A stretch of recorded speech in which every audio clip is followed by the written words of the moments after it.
تو اسی پروگرام میں آج سے 2-3 دن پہلے، ویسے تو آپ کو پتا ہے کہ پروگراموں میں میرا ذکر نہ ہو تو ویڈیوز تو 200 250 300 لوگ دیکھتے ہیں، اور اگر میرا ذکر ہو، اور یقیناً زیادہ تر تو وہ برائی سے کرتے ہیں علماء اگر کریں تو ان کو ویورشپ مل جاتی ہے، لیکن جو نیچے لوگوں نے کمنٹس میں ان کی طبیعت صاف کی ہوتی ہے نا، وہی بتا رہی ہوتی ہے کہ the damage has been done. ہاں، فرقوں کی دکانیں بند، the damage has been done. الحمدللہ. اچھا، یہ لوگ سمجھتے ہیں کہ اس طرح کے ہم الفاظی کر کے، شعر و شاعری کر کے، الفاظ کا چناؤ کر کے کوئی تبدیلی لے آئیں گے دنیا میں. اس طرح نہیں میرے بھائی، اب پیراڈائم شفٹ ہو چکا ہے. اب تو لوگ پوچھتے ہیں کہ بتاؤ یہ جو تم نے گفتگو کی ہے یہ لکھی کہاں ہوئی ہے؟ قرآن میں ہے، سنت میں ہے، اجماع امت سے چل رہی ہے، کیا چیز ہے یہ؟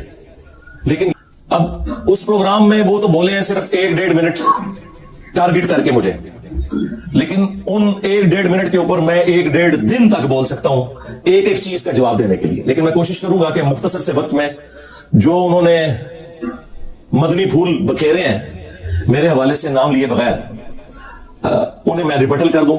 5 باتیں ہیں مفتی حنیف قریشی صاحب حفظہ اللہ تعالی انہوں نے کی اس پروگرام کے اندر سید بلال قطب کے. وہ 5 باتیں میں ریپیٹ کر دیتا ہوں، ایک ایک کر کے تھوڑا تھوڑا ان کو ریبٹل کروں گا. ظاہر ہے کہ میں تو اس پروگرام میں موجود نہیں تھا، میری غیر موجودگی میں میرے سے متعلق بات ہوئی ہے. یہ کہہ دینا کہ باب تشیع کوئی نہیں، ایک لفظ آپ نے یہاں پر استعمال، میں نے تو اس کا ریپیٹ کیا. جی جی، جو بھی ہے وہ جس نے بھی کیا ہے، اگر وہ ایک بندے سے کسی نے کہا یار میں مشہور ہونا چاہتا ہوں، اس نے کہا کعبہ شریف کے اندر جا کے ادھر باہر حرم میں گندگی ڈال دے تو مشہور ہو جائے گا. بات یہ ہے کہ اب یہاں پر عالم اسلام کی اتنی قداور شخصیات موجود ہے پاکستان کے اندر کہ جناب ان ادھر تک پہنچنے کے لیے نا مزید 100 سال محنت کرنی پڑے گی تو پھر کوئی پہنچے گا. اب راستہ یہ کی تھا کہ آدھا ادھر کو ہٹ کرو، آدھا ادھر کو ہٹ کرو، آدھا ادھر کو ہٹ کرو، اور زبان بدتمیزی سے یہ کہہ دو جی کہ باب شیعی کوئی نہیں. حالانکہ بندہ یہ دیکھے کہ جن بابوں پر تم ہٹ کر رہے ہو، بخاری مسلم ترمذی ابن ماجہ پڑھ کے، تو یہ بخاری کون ہے؟ یہ بھی تو بابا ہے. ترمذی کون ہے؟ یہ بھی تو بابا ہے. وہ ہر پوائنٹ نمبر 1 انہوں نے کہا کہ اگلے زمانوں میں کوئی شخص تھا، اس کو مشہور ہونے کا شوق تھا، اور اسے کسی نے مشورہ دیا کہ تم جا کے کعبہ شریف میں گند کر دو، یعنی ایز اے ٹائلٹ کعبہ شریف کو یوز کرو، تو اتنی بڑی ایکٹیویٹی جب تم پرفارم کرو گے تو خود بخود تمہیں مشہوری مل جائے گی. آپ یہ دیکھیں، یہ علماء کی لینگویج آپ دیکھیں، یعنی سٹارٹ کس سے یہ کر رہے ہیں؟ گند تمہارے بزرگوں نے ڈالا. جو شخص پچھلے 12-13 سال سے پچھلی 12-13 صدیوں کا گند صاف کر رہا ہے، اسے یہ تانا دے رہے ہو کہ وہ گند کر رہا ہے. کبھی یہ کہتے ہو کہ یہ بیٹھتا ہی گندی مکھی کی طرح گند پہ ہے، تو یہ بھی بتایا کرو یہ گند تمہارے بزرگوں کا پھیلایا ہوا تھا، ہم وہاں بیٹھتے ہیں اس گند کو صاف کرنے کے لیے. چارٹ تو تم لوگ رہے ہو پچھلے 1200-1300 سال سے، کسی کی جرت نہیں ہوئی کہ اس سسٹم کو چیلنج کرو. تو انہوں نے اب یہ لفظ استعمال کیا کعبے میں گند. بھائی حنیف قریشی صاحب، گند انہوں نے ڈالا جنہوں نے چشتی رسول اللہ کلمہ پڑھوایا. ہاں، اور آج جب ہم نے یہ بات کی ہے تو کہتے ہو یہ الحاقی عبارتیں ہیں، بعد میں کتابوں میں داخل کر دی ہے. تم لوگ تو مناظرے کرتے رہے ہو شتیہات کے نام کے اوپر. خواجہ نے کیا فرمایا؟ سنو کہ میں کون ہوں اور کیا ہوں. محمد الرسول اللہ صلی اللہ علیہ وسلم کے دربار کے کمینے غلاموں میں سے ایک ہوں. بولے اس طرح پڑھ، لا الہ الا اللہ شبلی رسول اللہ، ختم نبوت کے ڈاکو، شبلی کو رسول بنانے والوں، لا الہ الا اللہ چشتی رسول اللہ، لا الہ الا اللہ شبلی رسول اللہ. انہوں نے پھر پڑھا لا الہ الا اللہ شبلی رسول اللہ. اب بات یہ، انہوں نے شبلی کو کیا کہا؟ کون ہے؟ کافر ہے. ان کے علماء نے لکھا شبلی نے جتنی باتیں کی حالت سکر اور بستی میں کی، خبردار زینہار ہرگز ایسے صوفیاء کے بارے میں زبان نہ کھولنا. تم بکی جا رہے ہو، تمہارے کافر کہہ رہے نہ کھولنا، تم بکی جا رہے ہو. اور دوسری طرف یہ لوگ ہمیں بتایا کرتے تھے کہ با خدا دیوانہ باش با محمد ہوشیار، دیوانگی صرف اللہ کے لیے چلے گی. محمد صلی اللہ علیہ وآلہ وسلم کے لیے دیوانگی میں بھی کوئی بات کی تو آپ کی گستاخی کی تعویل بھی نہیں ہوگی. تو بھائی یہ جن بزرگوں کے دفاع میں آپ اترے ہو، انہوں نے رسول اللہ کی شان پہ ڈاکہ مارا ہے، ختم نبوت کے اوپر ڈاکہ مارا ہے. تمہیں ختم نبوت کے نام کے اوپر صرف قادیانی یاد آتے ہیں.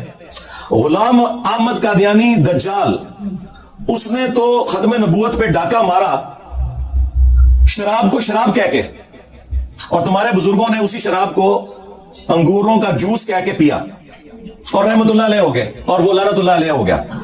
لیکن یہ اب تمہاری بادشاہی زیادہ عرصہ نہیں چلے گی. تو یہ چشتی رسول اللہ جو حشت بہشت میں ہے، جس کا میں نے 20 دفعہ پوسٹ مارٹم کیا ہے، ایک ایک چیز کا جواب دیا ہے. اب ان کے پاس چونکہ جواب ختم ہو گئے تھے تو اب یہ کہہ رہے ہیں کہ یہ بعد میں کتابوں میں چیزیں داخل ہو گئی ہیں.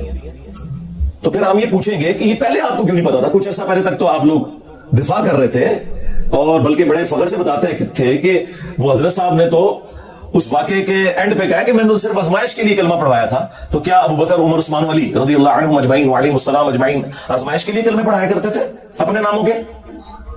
اور کہتے ہیں دیکھیں ان میں کتنی عاجزی ہے. اینڈ پہ انہوں نے کہا میں کیا ہوں؟ محمد رسول اللہ کے کمینے غلاموں میں سے ایک غلام ہوں. کمینہ ہی نکلے آج، کمینہ، کمینے غلاموں میں سے ایک ہوں. میرے نبی صاحب ہے ہی کوئی نہیں، تیرے بابے تھے شے ہی کوئی نہیں.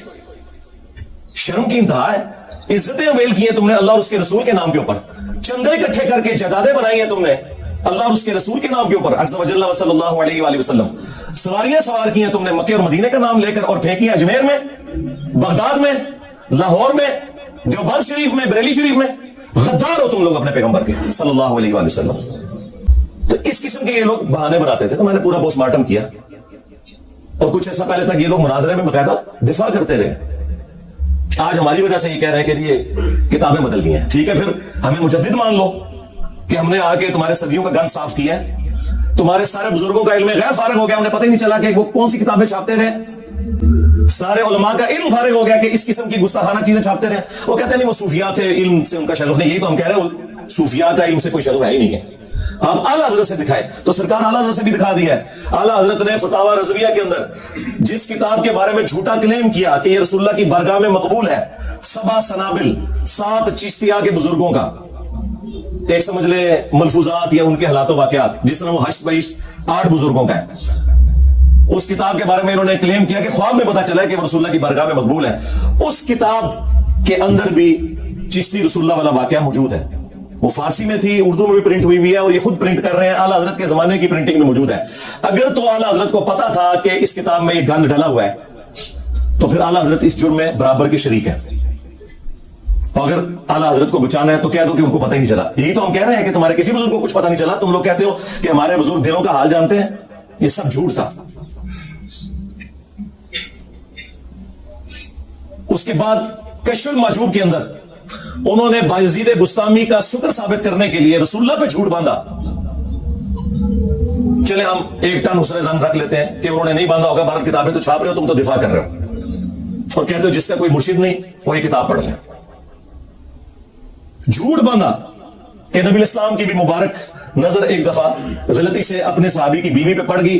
اس صحابی کے دل میں اپنی بیوی کی نفرت آئی اور بعد میں رسول اللہ نے خود شادی کر لی. اس سے انہوں نے کہا کہ نبی بھی حالت شکر میں جاتا تھا تو بایزید بستامی بھی اگر حالت شکر میں چلا گیا تو کیا ہوا؟ لعنت ہے تمہارے عقیدوں کے اوپر.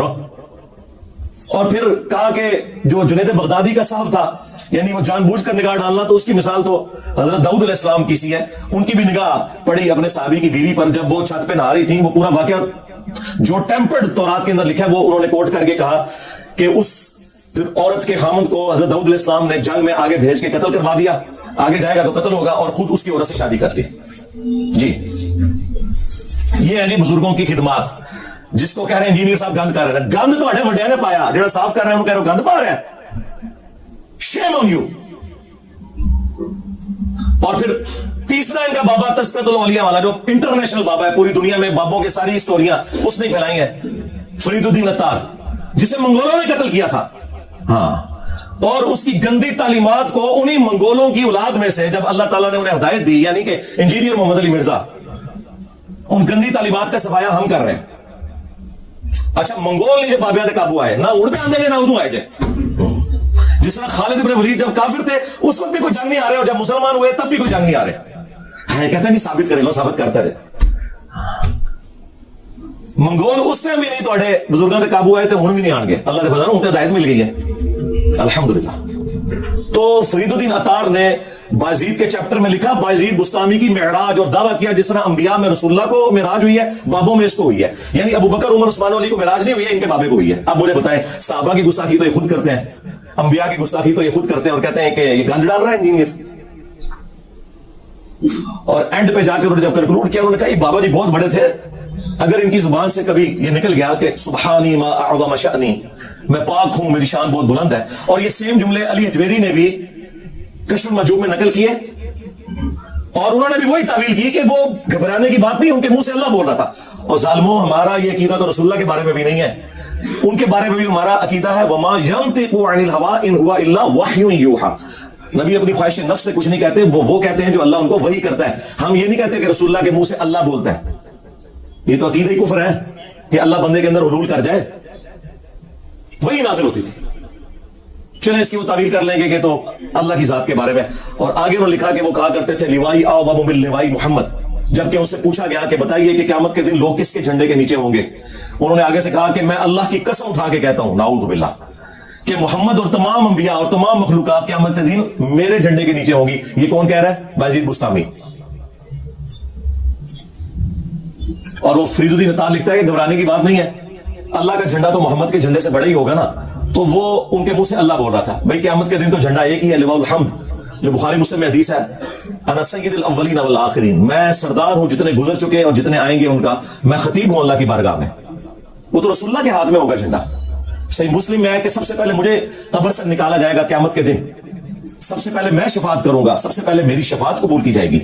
اور ایک اور حدیث صحیح مسلم میں کہ سب سے پہلے میں جنت کے دروازے پر دستک دوں گا اور داروغ جنت پوچھیں گے کون، میں کہوں گا محمد صلی اللہ علیہ وآلہ وسلم. تو وہ کہے گا کہ مجھے حکم بھی یہی تھا کہ آپ کے نام کے اوپر دروازہ کھلے گا. تو پھر میں صحیح کہتا ہوں کہ میرے نبی صاحب ہے ہی کوئی نہیں، تیرے بابے تھے شاہ ہی کوئی نہیں، اور تواڈے بابے نوں کھنگڑ بھی نہیں دینا کسی نے ہوتے. اور یہ حدیث ہمارا امام نقل کر رہا ہے، امام مسلم، جو 261 ہجری میں فوت ہوا اور اس کی کنیت تھی ابو الحسین. اور تمہارا بابا اور اس بابے کے ماننے والے جس بابے کا دفاع کر رہے ہیں اس کی کنیت تھی ابو یزید، اور وہ بھی 261 ہجری میں فوت ہوا، صوفیوں کا بابا. اور ہمارا جو امام ہے اس کی کنیت ہے ابو الحسین مسلم. فرق دیکھ لیں، ایک ہی زمانے میں ایک ہی سن میں فوت ہوئے اور زمین و آسمان کا فرق ہے. تو یہ آپ کو پتا یہ میرا فیوریٹ ٹاپک ہے، میں اس کے اوپر کافی دیر تک بول سکتا ہوں، لیکن میں اس پہ ہی اکتفا کرتا ہوں تاکہ وہ 5 پوائنٹ کور ہو جائے. پوائنٹ نمبر 2 انہوں نے کہا کہ عالم اسلام کی قد آور شخصیات ان 100 سالوں میں اتنی موجود ہے کہ اسے تو صدیاں چاہیے پرانے بزرگوں تک پہنچنے کے لیے. پہلے ان کو تو فتح کر لے. جی فتح ہو چکے. یہ قد آور شخصیات وہ ہیں جنہوں نے ایک دوسرے کو کافر ڈکلیئر کیا. یہ ان کا قد بت تھا. حسام الحرمین میں اعلیٰ حضرت بریلوی صاحب نے علماء دیوبند کو کہا کہ یہ لوگ واجب القتل اور مرتد ہیں، ان کے کفر میں شک کرنے والا بھی کافر، یعنی سارے دیوبندیوں کو کافر ڈکلیئر کیا. اور اس کے جواب میں جب المحند علی المفند لکھی دیوبند نے، اور اس پہ شریف تھانوی نے بھی سائن کیے، باقی علماء نے بھی سائن کیے، انہوں نے کہا کہ احمد بریلوی اور ان کی پوری جماعت ایک شیطانی لشکر ہے جو علماء دیوبند رضی اللہ عنہم پر حملہ آور ہوئے ہیں، جیسا کہ شیاطین انبیاء پر حملہ آور ہوتے تھے. واہ واہ، دیکھو کس نے نسبت جوڑ دیں اپنے بابے دی. شیطانی لشکر انبیاء کے مقابلے پہ یعنی کافر کہہ دیا ایک مہذب طریقے سے. ظاہر انبیاء کے اوپر مسلمان لشکر تو حملہ آور نہیں ہوتے تھے. اور اسی کتاب میں انہوں نے لکھا کہ اہل حدیث بھی خوارج کی ایک جماعت ہے، اگرچہ ہم نے بعد میں ان سے ریال لے کے کھانے ہیں، لیکن ابھی تو ہم انہیں خارجی کہیں گے. جی. اور پھر اعلیٰ حضرت نے تو ساڑھا کلیجہ ٹھنڈا کیتا ہے. میں کہنا جی جو اعلیٰ حضرت ہے نا وہ اعلیٰ حضرت تو پھر اعلیٰ حضرت ہے. ہاں، ان سے پوچھا گیا یہ جو وہابی ہیں دیوبند اور اہل حدیث ان کی مسجد میں نماز پڑھ سکتے ہیں؟ انہوں نے کہا کفار کی مسجد مثل گھر کے ہے. کہتے ہیں نہیں کافر نہیں. وہ اگلے دن نیو ٹی وی پہ کہہ رہے تھے کوئی ایک دوسرے کو کافر نہیں کہا ہوا. تو میں نے کتنا بڑا چیلنج دیا ہوا ہے مولویوں، اگر میں یہ ثابت نہ کر سکوں کہ تمہارے بزرگوں نے ایک دوسرے کو کافر ڈکلیئر کیا ہوا ہے، یہ ثابت نہ کر سکوں، میں اپنی ساری ویڈیوز ڈیلیٹ کر دوں گا. اور ٹائم قیامت تک ہے. آج لیپا پوتی کر رہے ہو، ہمارے بکس میں تم سب اکٹھے ہو گئے ہو، بکس علی میں ساری بنو امیہ اکٹھی ہو گئی ہے. یہ زومانی جملہ ہے، یہ بھی اس طرح کے جملے بولتے ہیں نا. بغض علی میں آج کی ساری بنو امیہ اکٹھی ہو گئی ہے، چاہے وہ بغض علی ابن ابی طالب ہو یا بغض علی انجینئر ہو. تو جھوٹ بول رہے ہوتے ہیں. پھر اعلیٰ حضرت سے پوچھا گیا کہ ان کے پیچھے نماز درست ہے؟ انہوں نے کہا ان کی نماز نہ نماز ہے نہ جماعت ہے. کام ہی ختم. تیسری بات، اگر ان کی اذان ہو رہی ہو تو جواب دینا ہے. انہوں نے کہا کہ ان کی اذان بھی نماز اور جماعت کی طرح باطل ہے. تو جواب دینے کی کوئی ضرورت نہیں، البتہ جہاں پہ اللہ اور اس کے رسول کا نام آ جائے تو احتراماً آپ کہہ لیں عز وجل اور صلی اللہ علیہ وآلہ وسلم، بس کوئی اذان کا جواب دینے کی بھی ضرورت نہیں. اور پھر سرکار جو احکام شریعت میں انہوں نے موتی بکھیرے ہیں، ہائے ہائے ٹھنڈ پائی ہے. یہ میں اس لیے کہہ رہا ہوں تاکہ میں آپ کے بزرگوں کا گند آپ کو بتا سکوں. ان سے پوچھا گیا کہ یہ جو وہابی ہیں دیوبند، اہل حدیث، شیعہ، قادیانی، اور یہود و نصارہ ساروں کو انہوں نے اکٹھا کر کے شاگرد بھی بڑے سیاڑے انہوں نے پتا ہے کہ اعلیٰ سارے کو ہی سمجھ دے رہے ہیں. ساروں کو اکٹھا کر کے انہوں نے کہا کہ ان کے ذبیحے کا شرعی حکم کیا ہے. انہوں نے کہا کہ خواہ دیوبندی ہوں، اہل حدیث ہوں، وہابی ہوں، قادیانی کافروں کو بیچ میں شامل کیا، رافضی ہوں، شیعہ ہوں، نیچری ہوں یعنی نیچر میں ماننے والے سر سید احمد خان کے فالوورز، یہ سب کے سب 1,00,000 دفعہ بھی اللہ کا نام لے کر ذبیحہ کرے تو وہ مردار ہی رہے گا. اور یہ سب کے سب مرتد یعنی واجب القتل ہے. اندازہ کریں. البتہ یہود و نصارہ کا ذبیحہ حلال ہے. ہمیں کہتے ہیں یہود و نصارہ کا ایجنٹ، اور ان کے بزرگ ہوئے ہیں جو کہتے ہیں یہود و نصارہ وہابیوں سے، دیوبندیوں سے، شیعہ سے بہتر ہے.